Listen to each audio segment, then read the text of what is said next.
Hey guys, I just kind of wanted to go over my setup here for creating these videos. I kind of got a little bit of a ghetto setup. It's relatively inexpensive. I have two GoPros for this footage you're about to see. If you want to, you can skip to the last 2.5 minutes of the video if you're just interested in me blowing away a couple sparrows. But one of them's a GoPro 4 Black, and that'll shoot video at 720p at 240 frames per second. The other one, I have a GoPro Silver that I'm actually talking to right now, and I put it on a little cheapo aluminum tripod.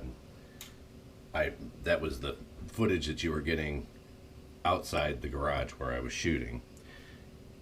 My scope is an SWFA 3 to 15 by 42 power. I run the side shot scope camera system.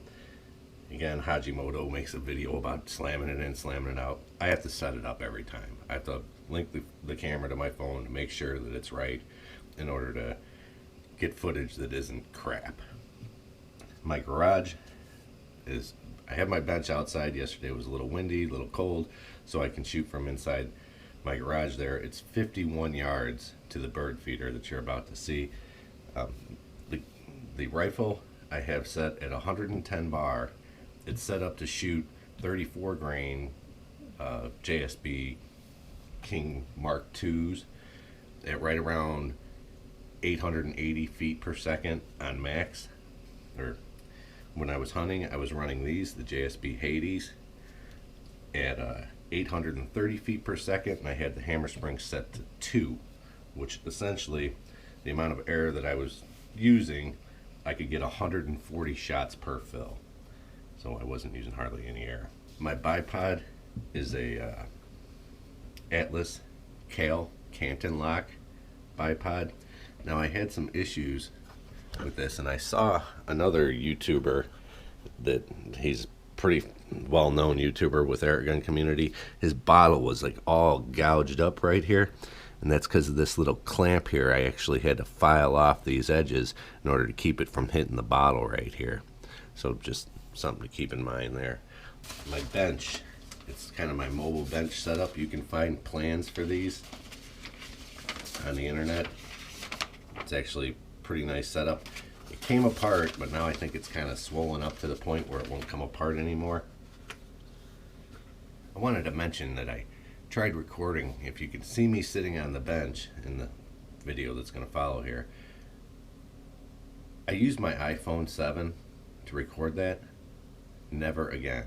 What a pain in the, you know what, to get the footage from my phone to my editing software, which is HitFilm, is the editing software I use. It's free.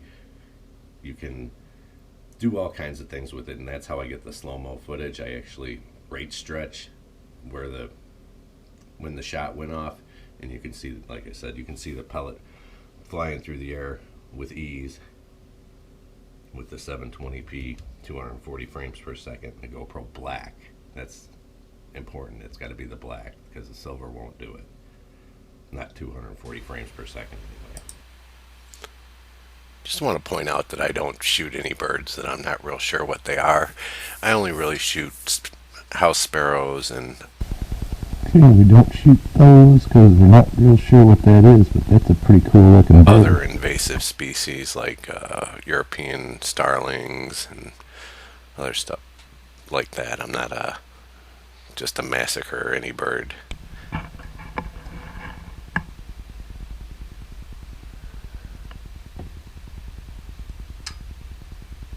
That guy was a dead hit. He fell right to the ground.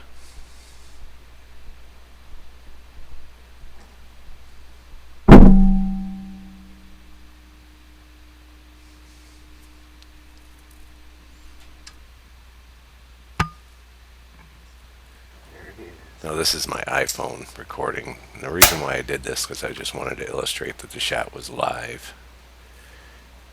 And you'll hear me repeat the same thing. Well, let's see if we got him. Looked like a pretty solid hit. And he did kind of look like he was able to fly off a little bit. There he is.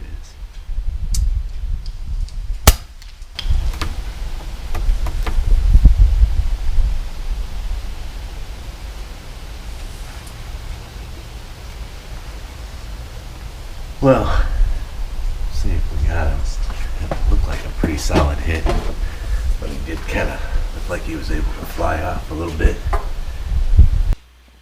I did actually end up finding this bird. He went behind the tree there. I don't really like showing the gruesome after effects.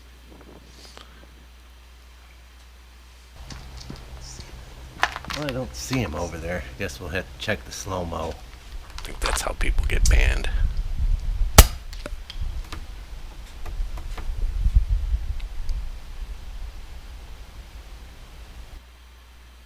Let's see, I caught him right in that backside.